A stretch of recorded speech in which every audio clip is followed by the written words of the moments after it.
21ನೇ ಕೀರ್ತನೆ. ಯೆಹೋವನೇ, ನಿನ್ನ ಪರಾಕ್ರಮದಲ್ಲಿ ಅರಸನು ಸಂತೋಷಿಸುತ್ತಾನೆ. ನೀನು ಉಂಟುಮಾಡಿದ ಜಯಕ್ಕಾಗಿ ಎಷ್ಟೋ ಆನಂದಪಡುತ್ತಾನೆ. ನೀನು ಅವನ ಪ್ರಾರ್ಥನೆಯನ್ನು ನಿರಾಕರಿಸದೆ ಅವನ ಇಷ್ಟಾರ್ಥವನ್ನು ನೆರವೇರಿಸಿದೆಯಲ್ಲ. ನಾನಾ ಶುಭಗಳೊಡನೆ ನೀನೇ ಅವನನ್ನು ಎದುರುಗೊಂಡಿಯಲ್ಲ. ಅವನ ತಲೆಯ ಮೇಲೆ ಸುವರ್ಣ ಕಿರೀಟವನ್ನು ಇಟ್ಟಿದ್ದಿ.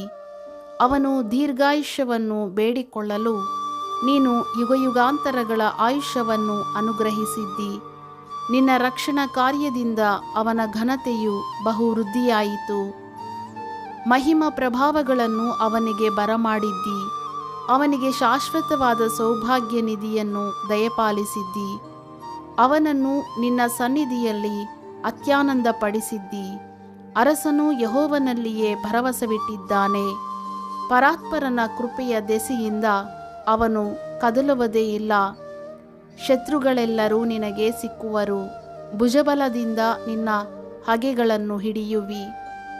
ನೀನು ಪ್ರತ್ಯಕ್ಷನಾಗುವಾಗ ಉರಿಯುವ ಕುಲಿಮೆಯಂತಿದ್ದು ಅವರನ್ನು ಬೂದಿ ಮಾಡುವಿ. ಯೆಹೋವನು ಮಹಾಕೋಪದಿಂದ ಅವರನ್ನು ನಾಶ ಮಾಡುವನು.